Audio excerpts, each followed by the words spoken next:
right, guys. If anyone on the Zoom has a question, you can raise your hand and we'll call on you. We have time for a couple questions on Zoom if anyone has a question. Right now, it looks like we don't. So we'll go to questions in the room. Please raise your hand. We'll take a mic to you. Start with Audrey right here. Thank you. Hey, Tom, how are you? Good. How are you doing? I'm good, thank you. Just kind of off the bat, what have been your impressions so far when you look at SMU, and what do you think maybe are some of the biggest challenges they're going to present? Yeah, just impressive offensive unit. Coach Lashley's done a tremendous job there building that program. You just look at the thing that jumps out is their athleticism.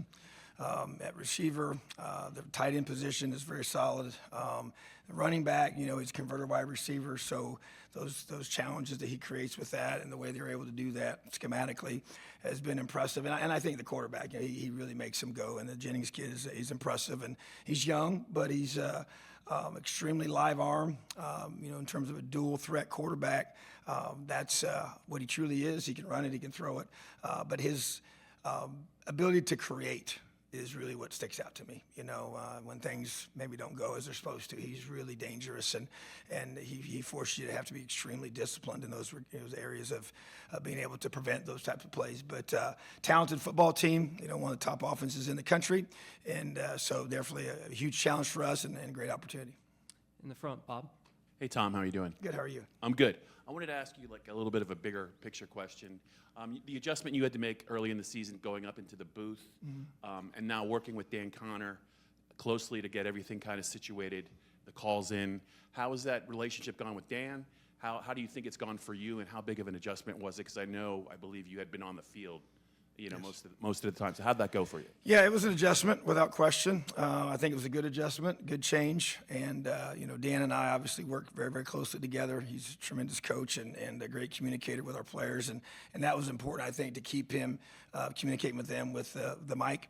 To have that, resource for us, I think it was good. Just one less thing for me to even have to deal with, just the button, and just communicating that, and even the crowd level or the noise, in the box compared to on the field, and all that, how it affects the communication with the players. So I think it was, it took a while to get used to, without question. I think just everything in regards to having the mic on the linebacker, having the iPads to evaluate, I think all those things together kind of made, the decision to go up a lot easier. The quality of our staff, guys that I can be able to say, check this, correct that, during the time we're off the field, and the way that's able to be done efficiently with those coaches and their players with the iPads is another reason why it allowed me to feel good about going up top. And I just think the quality of our players and their ability to handle those adjustments and the things that come off the field. So definitely took some time to get used to, I think, but at the same time, once we got into that new structure of communication, I feel like that we kind of got rolling from there, and it's been a very positive thing. In the middle, John. Hey, Tom. How you doing? What did you learn from the Oregon game that you can maybe apply against a team like SMU or moving forward in the college football playoff? Well, there's no question. I think many valuable lessons to be learned, and without being too specific, because obviously we could play them again, and then obviously other teams can use those things. But at the same time, I think you're always looking to adapt and to learn and grow from things that other team does to you, and puts you in a tougher spot. And obviously we didn't play to our standard, and they did a tremendous job in certain areas that really made that hard. But at the same time, to me, it's about being able to take that information, and it's been directly, a lot of meeting time since then, a lot of a chance to go back and watch and go through and analyze what we can do better to help our guys be in the best position to be successful. So, like I said, I don't want to get too specific because of the obvious reasons, but at the same time, I feel like that anytime a team does some things to you that causes you to have, a struggle defensively and not play the way you want to, which is what I would say that's exactly what happened, especially in the beginning, but I think the bottom line is our guys and we collectively have learned some valuable things from that, and we're going to, utilize those going into this week for sure, without question. In the middle, Seth. Hey, Tom. As someone who's been a head coach at the Big Ten level, maybe having a unique perspective on the current landscape of college football, what has the balance been like, this past week, with not only preparing with SMU but also, having to utilize the transfer portal? Yeah, I think everybody would agree that there's a lot of things that need to be reevaluated, and we've had been in a lot of those meetings the last couple of years leading up to this, and I think Coach addressed some of these things yesterday. And so bottom line is that we, as a coaches organization, and NCAA has to take a really strong, hard look at the calendar and the flow and how things are happening, and it just creates some negative situations that you really don't want to be placed in, for your team when you have a chance to be. But at the same time, I think Coach did a great job of saying, we got one focus. That's SMU. And so we'll let everybody else that's in those roles administratively to figure out what's better for the future, because it definitely needs to be looked at without question, and I believe it will be. But right now it's about, hey, what can we do to make sure that our guys are 100% locked in in their preparation. We're in game week mode right now, and we got to be able to do a great job of compartmentalizing things and also making sure we're ready to play our best football on Saturday. Over here on the right, Tyler. Tom, thanks for the time. Wanted to ask about your defensive tackle situation. Against Oregon, it seemed tighter than we had seen it in the past 12 matchups, understanding that Alonzo's not available, Hakeem left the program. Would you like to be able to go deeper than 3? I know maybe you can't go 5 again, but do you feel like moving into the playoffs, that's a spot you can go deeper than 3? And how would you evaluate Ty Blanding and Xavier Gilliam kind of on the fringe there? Yeah, I'd say that those two guys you want to see step up into the 4th and the 5th spot, and you'd like to have at least 4 without question each week in the playoffs, and you want to be able to have 5 as a bonus guy. So to me, Xavier and Ty are the two guys that we're constantly evaluating. Even this week in practice, they're competing for that spot to be the 4th guy, and then be the 5th guy. Obviously, would fall into place there. So you just want to see guys rise up. And I think that depth is important at every position, but especially in your front. Those guys play very, very stressful snaps. When you play on the defensive line, it's physically demanding, mentally demanding, and you got to be, you're getting, hit every single snap, and you're throwing your hands, and you got to be able to be playing at a high level. That's why we rotate those guys in the past. So definitely want to get to 4, love to have 5, and the ball's in those guys' court to decide who it's going to be. We'll go Mark and then Shane. Thanks for your time, Tom. You're welcome. How would you evaluate the play of Tony Rojas, a guy who was a high school offensive player kind of moving over to defense? And what do you see as his kind of upside? How much more do you think he can develop? I think he has a tremendous upside. I think, as you mentioned, he's a young player that's still growing and developing.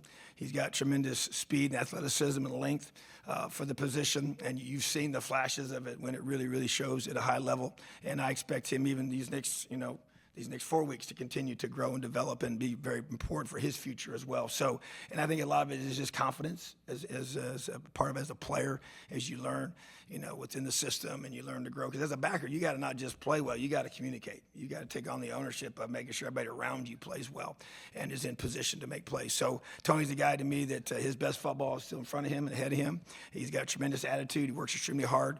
And I want to just continue to see him these next several weeks just keep growing and developing in his confidence and playing with that edge, and we've seen that. We know he has it in him, and it's been now you're looking for just that high level consistency to be able to play at that high level each and every week.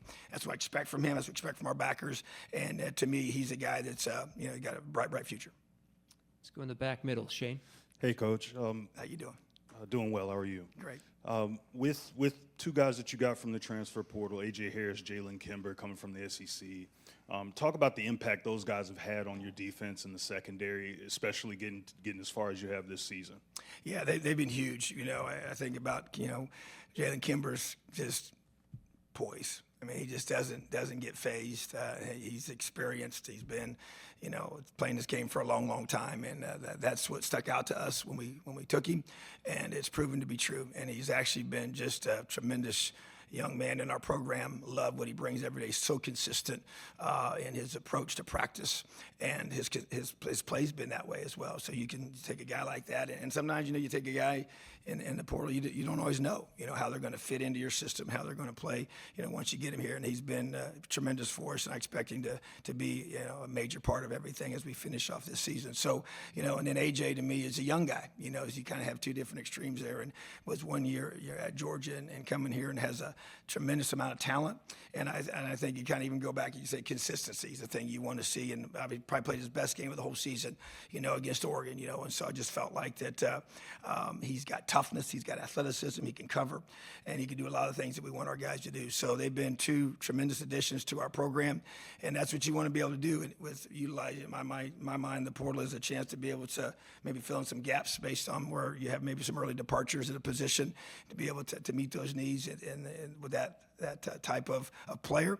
But to hit on both of those guys, the two guys we brought in, in the secondary, has been really big for us, and I expect them to play, their very best football here these last 4 weeks. Over in the middle, Max, and then we'll go to Zoom. Hey, Tom. Thanks for the time. If my simple addition is correct, SMU has 7 guys who have at least 20 receptions this season.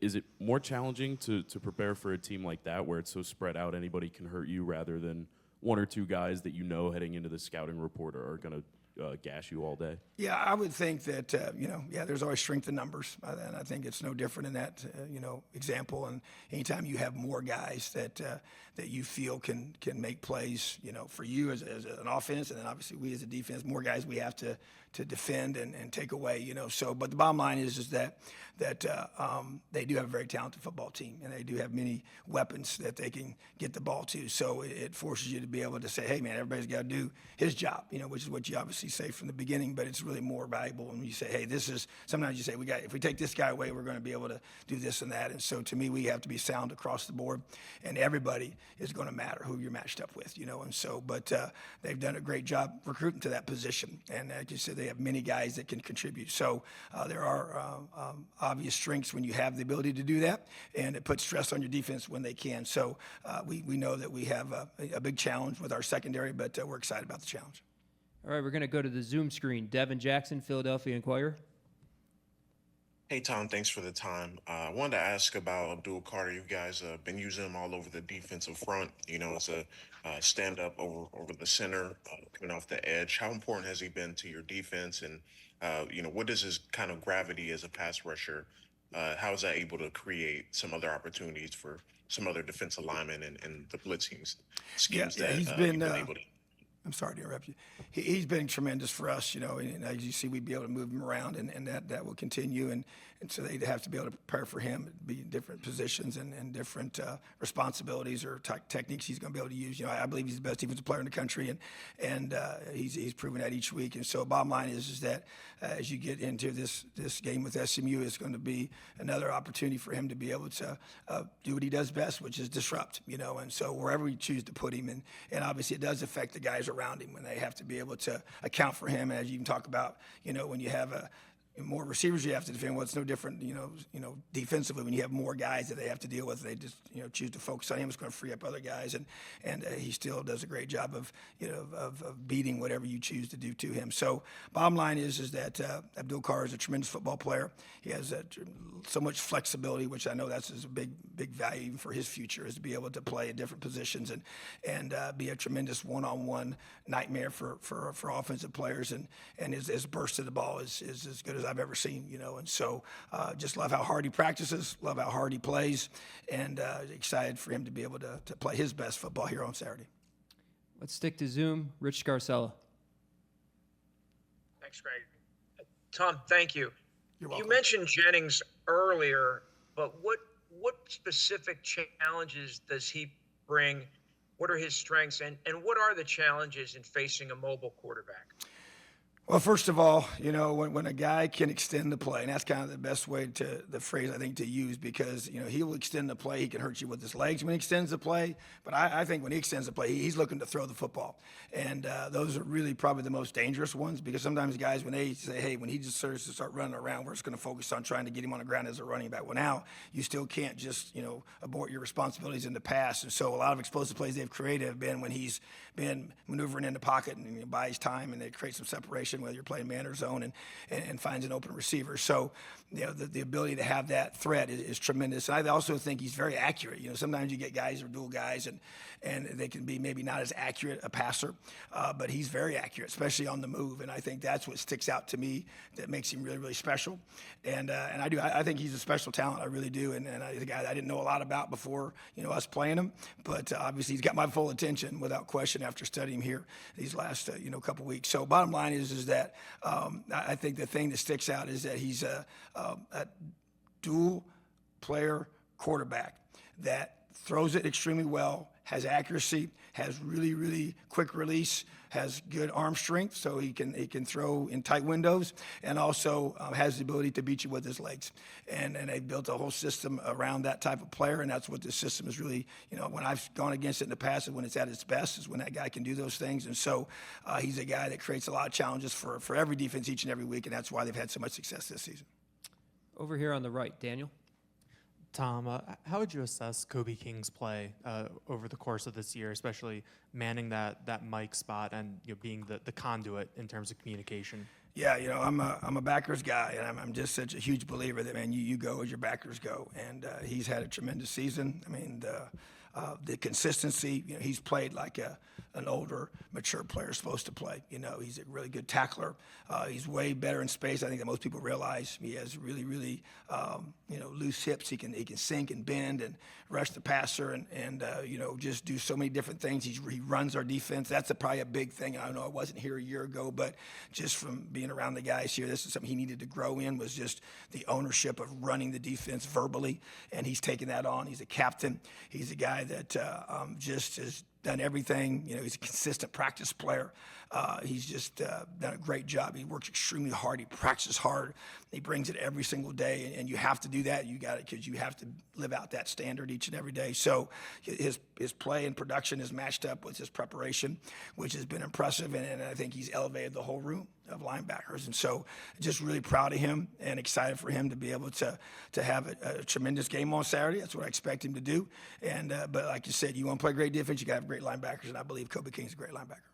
We got time for one more. Way in the back, T. Frank. Tom, good afternoon. Good. Straight back. How you doing, buddy? Good. How are you? Good. I'm curious about Zion Tracy. Bit of a two-part question. First off, what has he done for your defense in the slot? And then secondly, he was an outside corner last year here at Penn State. So can you just go through the journey he took to get to that spot where he has, played meaningful snaps for you in the slot down the stretch here for your defense? Yeah, he's been, another piece. You guys have mentioned several guys that have been huge for us this year in his development, and Coach T has done a tremendous job with him as a player, and then, Coach Digg works with him in the lion position, and I think that, when we lost KJ, it really kind of created some challenges for us to be able to kind of figure out what this was going to look like moving forward. It took a little bit of time to get to that point, but at the same time, he does give you some tremendous coverage ability at that position, but he also has, the ability to tackle, and he can blitz, and he can do all the things that you want that position to be able to do. And there's, different ways you play that guy based on his skill set, and you always want to maximize, his skills. And he's made some really big plays for us, and that's the expectation going to this weekend as well. But at the same time, I would say, he's another guy that. And there was probably a point a couple months ago, and I pointed out, and when I started seeing it in practice, the attention to detail during walkthroughs, during jog-throughs, during even film sessions that wasn't there necessarily before. It was there at times. It wasn't consistent. And when I started seeing it consistent, I just wanted to make sure I reinforced that. And then his play started elevating once the attention to detail during those parts of practice started to elevate. And he started just playing at a higher level and making more plays and putting himself in position. You could tell he started understanding the calls and understanding where he can put his eyes and where he's not supposed to put his eyes at times, and so which allows him to make more plays. But I think his raw athleticism is really elite. He's really, really fast. He's got really long arms. And he's a tough kid that has really developed this year, and we need that to continue without question. And I just think he's got a really, really bright future, and he's a guy that's going to be able to play this game for a long, long time, because now you have, on film position flexibility. You can play outside, you can play inside, you can play probably even as a safety, in certain, calls. And so I think when you say a guy can play 5 positions in the back end, his value is at a high, high level, and that's what I'd say about Zion. All right, thanks, Tom.